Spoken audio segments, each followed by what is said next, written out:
Good morning, Makané here, and we're doing our daily reading with Tarot of the Cat People, the science fiction alternate world where humans are one with nature and cats are their constant companions. Sounds pretty idyllic. So, what do we need to know for today? What will guide us through on this day as we approach oh my gosh, we're almost through the first week of April. Hard to believe. All right. So we have Two of Swords. We have Three of Swords. And we have the Fool. Marvelous. So, just adjust this so you can see that. The Two of Swords. This is a rather positive card in general. We're feeling pretty good about things.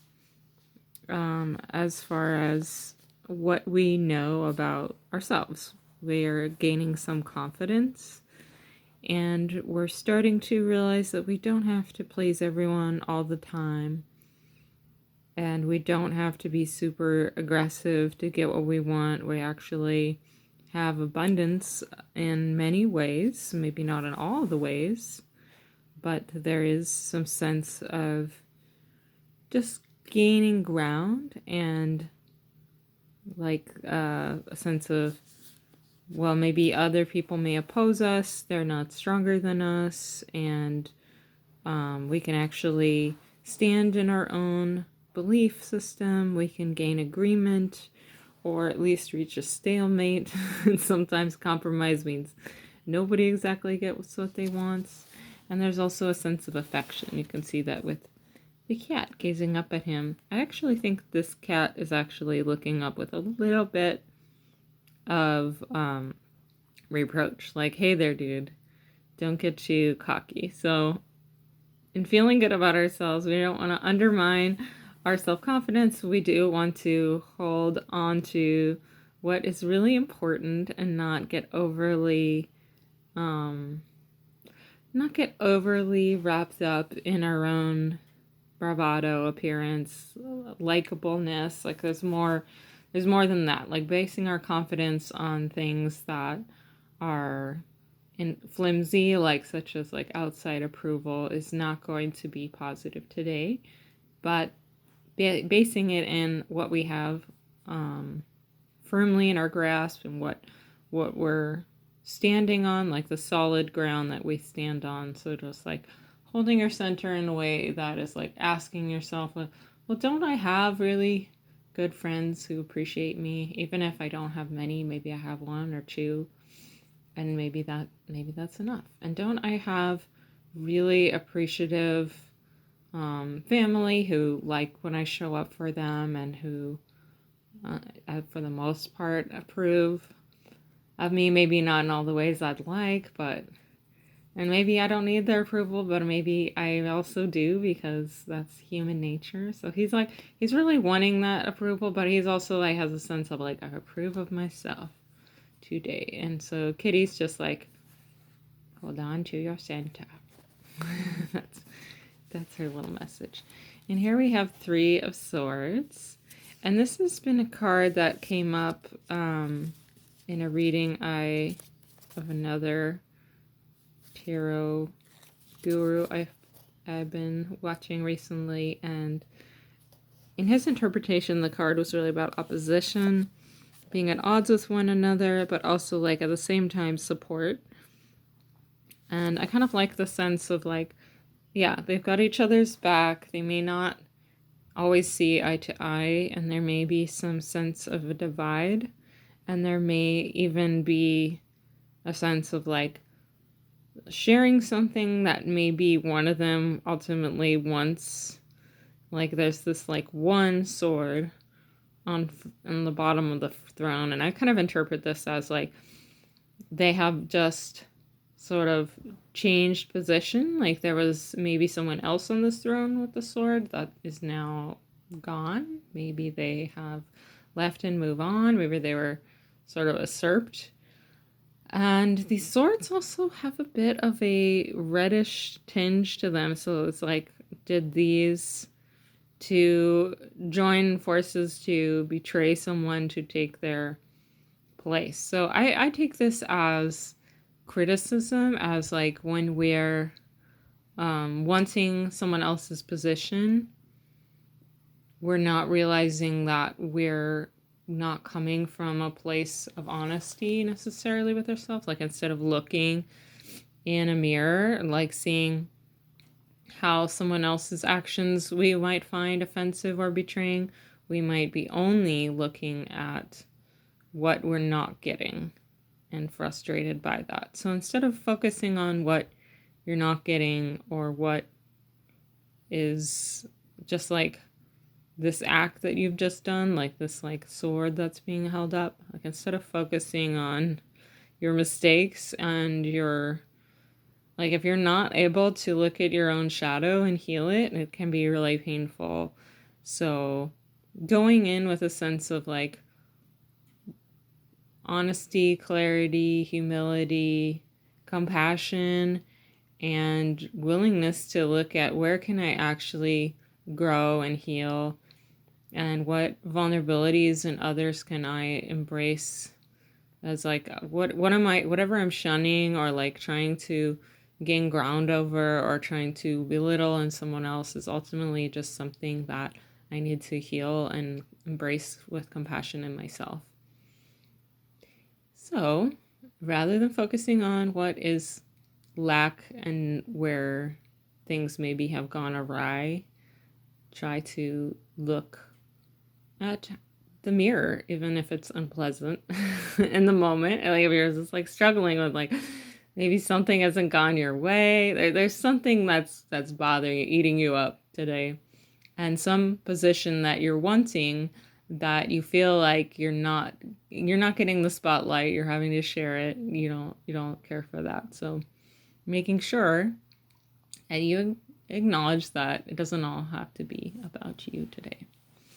And then we have the Fool. So the Fool is a wonderful, playful, beautiful card that it's come to represent to me like the joy of taking life as it is, having fresh eyes, but it can also be about naivety. So in this case, like here, it describes that the youth is without direction, drifting through life undisciplined and frivolous, unconcerned with the trivia of life, and more with its substance, soft-featured, androgynous. So the androgynous quality is actually symbolic of future wisdom, like being actually adept in something spiritual and powerful, whether like physically androgynous or more emotionally androgynous. So like this is a person in need of training, in need of guidance in a sense. So they are in a great void, which is symbolic of all the opportunities open and waiting to be filled. One can seem blissfully unaware of the waiting chasm, for the cares and worries of best beset a more mature person. Don't disturb this youth. The feline companion issues a warning, but to no avail. The Fool notices nothing. So it can mean the beginning of adventure, enthusiasm, new opportunities that beckon, unlimited possibilities, pleasure, passion, rashness, obsession, even mania, the verge of folly, then possibly thoughtlessness, lack of discipline, immaturity, frivolity, delirium, spontaneity, levity, unrestrained excess, infatuation. Oh, this card is a lot. Tendency to start a project without carefully considering all the details, and reluctance to listen to advice. So I'm just thinking of like all the youth who like party kind of frivolously at this time and are like creating these like super spreader events. So like we all have been chastising those careless youth. And though their actions may not harm them, they may harm others. So it's a sense of like not necessarily looking beyond like our own inner aim and our own inner wants, and like that being a sort of detriment, like creating a divide between us and others, giving us a sense of bigness of self, but maybe at the cost of our relationships and maybe at the cost of our own safety or the safety of others. So today is about erring on the side of just like the bigger picture, like looking at what are all the outcomes and what are the ripples of actions. Like, are there ripples beyond me, beyond this moment, beyond this lifetime? And how do these unexamined actions ripple out into my community, into my world? So maybe it's not yet a day for reflection. We're still, I feel like this card is really saying like it's really hard to like look at a mirror today. So instead, I would say keep the spirit of adventure and like plan for the future, like make beautiful, grand, glorious plans for when things are a little safer.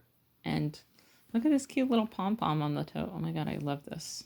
So I was saying like life still has joy and it's meant to still have joy. It's not meant to be joyless.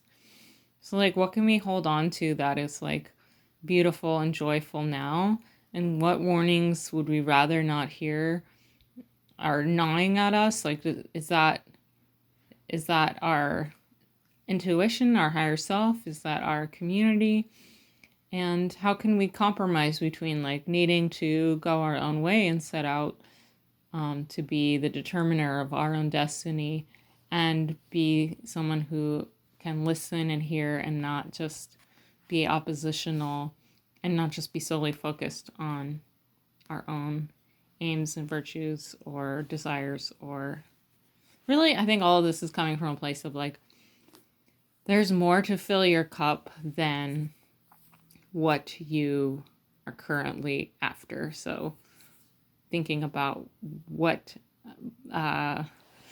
came up for me yesterday, I was in a virtual dance party.